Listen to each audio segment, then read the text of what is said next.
ఏడవకుండా పుడతారు కొన్ని సందర్భాలు ఈ పిల్లలు. దానికి గల రీజన్స్ ఏమై ఉంటాయి సార్? మామూలుగా ఏ బిడ్డ అయితే న్యూ బోర్న్ బేబీ డెలివరీ అయిన వెంటనే ఎవరు అడిగే ఫస్ట్ క్వశ్చన్ బిడ్డ ఏడ్చిందా. మన మెడికల్ టర్మినాలజీ కూడా మన రిసస్టేషన్ కి పిల్లల డాక్టర్లు కానీ ఎవరు ప్రతి డెలివరీని పిల్లల డాక్టర్ అటెండ్ అవుతారు. అటెండ్ అయ్యేటప్పుడు ఫస్ట్ క్వశ్చన్ అడిగేది బేబీ క్రైడ్ ఆర్ నాట్. సరేనా? అంటే ఆ క్రై అనేది చాలా విలువైన అది ఇండికేషన్ లాగా బేబీ బాగుంది అట్లనే దానికోసం. సరేనా? అందులో వచ్చి ఒక బేబీ ఎప్పుడంతా డెలివరీ అయిన వెంటనే ఏడుపు లేకుండా డెలివరీ అవుతుందో అట్లాంటి ఏదో ఒక సమస్య అనేది ఆ బిడ్డకు ఉంది. ఆ సమస్య అనేది చాలా కారణాల వల్ల రావచ్చు. ఇప్పుడు ఫర్ ఎగ్జాంపుల్ తల్లి వచ్చి డెలివరీ అప్పుడు సరిగా స్ట్రెయిన్ చేయకుండా ఉండడం, లేదంటే బిడ్డ తల్లి గర్భలని మెడ చుట్టి పేగేసుకొని డెలివరీ అవ్వడం. సరే, ఆ మెడ పేగేసుకొని డెలివరీ అంటే బిడ్డకి వచ్చి మెదడుకి ఆక్సిజన్ అందకుండా బిడ్డ డెలివరీ అయిన ఏడుపు లేకుండా పుట్టడం, తల్లి గర్భలని బిడ్డకి గుండు ఎక్కువ కొట్టుకోవడం కానీ తక్కువ కొట్టుకోవడం కానీ ఫీటల్ డిస్ట్రెస్ అంటాం. అట్లాంటి సమయంలో బిడ్డ డెలివరీ అయిన ఏడుపు లేకుండా డెలివరీ అవ్వడం, ఉమ్ము నీరు తాగేసి మస్తు కలిసిన ఉమ్ము నీరు తాగేసి డెలివరీ అవ్వడం, బాగా నెలలు తక్కువగా డెలివరీ అయితే, సరే ఇట్లాంటి వేరియస్ సమస్యస్ వల్ల బిడ్డ పుట్టిన వెంటనే ఏడవకుండా ఉంటారు. సో ఇప్పుడు ఇలా ఏడవకుండా బిడ్డ పుట్టిందని అనుకోండి సార్, ఇది నిజంగా సీరియస్ ఇష్యూగా చూడాలనా? ఖచ్చితంగా. ఎందుకంటే ఒక బిడ్డ డెలివరీ అయిన వెంటనే ఏడుపు లేదంటేనే there is some problem in the baby. ఖచ్చితంగా ఆ ప్రాబ్లమ్ని మనం గ్రేడ్ చేసుకోవచ్చు. మైల్డ్గా ఉండొచ్చు, మోడరేట్గా ఉండొచ్చు, సివియర్గా ఉండొచ్చు. ఆ మైల్డ్గా ఉండడం, మోడరేట్గా ఉండడం అంటే ఏంటంటే బిడ్డని మనం డెలివరీ అయిన వెంటనే బిడ్డని మనం పిల్లల న్యూ బోర్న్ డాక్టర్గా బేబీని రిసీవ్ చేసుకొని వార్మర్ అని ఉంటుంది, వేడి కింద పనుకోబెట్టాం, బిడ్డని దాని కింద పెట్టేసుకొనేసి మౌత్లో కానీ నోస్లో కానీ ఉండే నీరుని కొంచెం సక్షన్ చేసేసుకొనేసి బిడ్డని కొంచెం తుడిపిస్తే కొంతమంది పిల్లలు వెంటనే ఏడుస్తారు. ఒక 60 to 70% బేబీస్ దీంట్లోనే పడిపోతారు బయట. ఒక 20-20% పిల్లలు ఏమవుతారంటే ఇవి చేసిన తర్వాత కూడా బిడ్డ ఏడుపు ఉండదు. అట్లాంటి మనం ఏం చేస్తామంటే మనం మొహం మీద మాస్క్ పెట్టి బ్యాగ్ అండ్ మాస్క్ అంటాం, బయట నుంచి కృత్రిమ శ్వాసం అందిస్తాం. ఆ శ్వాసం అందించి 1 నిమిషం కానీ 2 నిమిషాలు కానీ బయట నుంచి బ్యాగ్తో పాటు మొహం మీద మాస్క్ పెట్టి గాలి కొట్టిస్తే తర్వాత ఏడుస్తారు. సో ఇట్లాంటి పిల్లలకి కొద్దిగా ఇబ్బందులు ఉండేదానికి అవకాశాలు ఉంటుంది. ఇంకా సివియర్గా వెళ్ళే బేబీస్కి ఈ కృత్రిమ శ్వాస ఇచ్చిన తర్వాత కూడా ఒక 2 నిమిషాలు 3 నిమిషాలకి శ్వాసం అందిస్తే కూడా వాళ్ళకి ఏడుపు ఉండదు, హార్ట్ బీట్ చాలా తక్కువే కొట్టుకుంటూ ఉంటుంది, సొంతంగా పీల్చుకునేంత రెస్పిరేషన్స్ ఉండవు.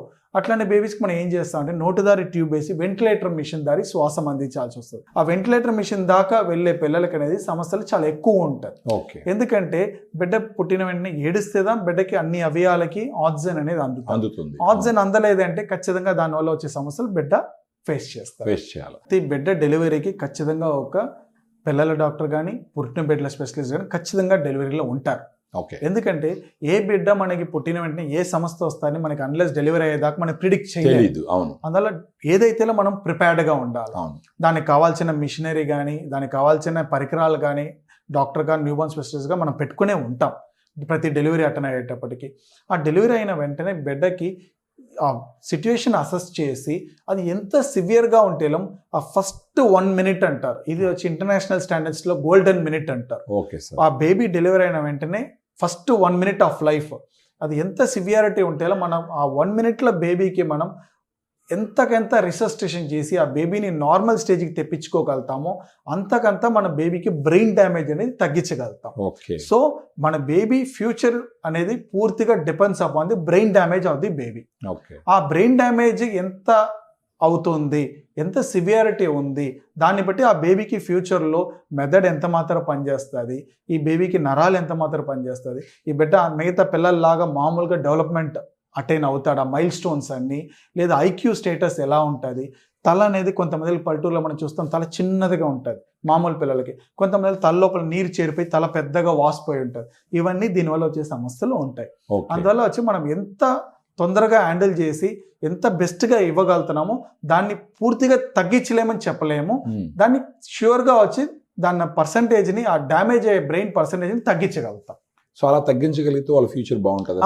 దగ్గర 95% పిల్లలకి ఫ్యూచర్ నియర్ నార్మల్ గానే ఉంటారు. ఫెంటాస్టిక్. నార్మల్ బేబీ ఎలా ఉంటారో అలాగే ఉంటారు. ఓకే. అది కూడా ఏంటంటే ఆ మైల్డ్ గా పుట్టినన్ని ఏడుపు లేకుండా ఉండడం, మోడరేట్ గా పుట్టినన్ని ఏడుపు లేకుండా ఉండే పిల్లలు 99% దాకా నార్మల్ పిల్లలుగా ఉంటారు. ఓకే. ఆ సివియర్ స్టేజ్ వెంటిలేటర్ దాకా ఎక్కే వాళ్ళు, అట్లాంటి బేబీస్కి ఐసీయూలో, న్యూబోర్న్ ఐసీయూలో ఉండేటప్పటికి ఫిట్స్ రావడం, ఇట్లాంటి బేబీస్కి దా వచ్చి ఆ 1%లో పడతారు. వాళ్ళకి దా వచ్చి ఫ్యూచర్లో వెళ్ళకాలం ఫిట్స్ వస్తూ ఉండడం, సరే బిడ్డ పెద్దోడు అయ్యేదాకా ఫిట్స్ మందులు వాడుతూ ఉండడం, దానికి తగినట్టుగా వచ్చి మెదడు తక్కువగా పనిచేయడం, కొంచెం మందికి మామూలు పిల్లల్లాగా నా బిడ్డ చదువు లెక్క అంటా ఉన్నాడు సార్, కొంచెం చదువు తక్కువగా ఉంది అట్లా అనడం. ఇంకా సివియర్గా ఉండే పిల్లలకి చైల్డ్ కాళ్ళు అలాగనే బిగించుకొని వెళ్ళిపోయి సెరిబల్ పాల్సీ అట్లాంటి కండిషన్ ఒక కండిషన్ ఉంటుంది. ఇట్లాంటి కండిషన్కి వెళ్ళేదానికి అవకాశాలు ఉంటాయి.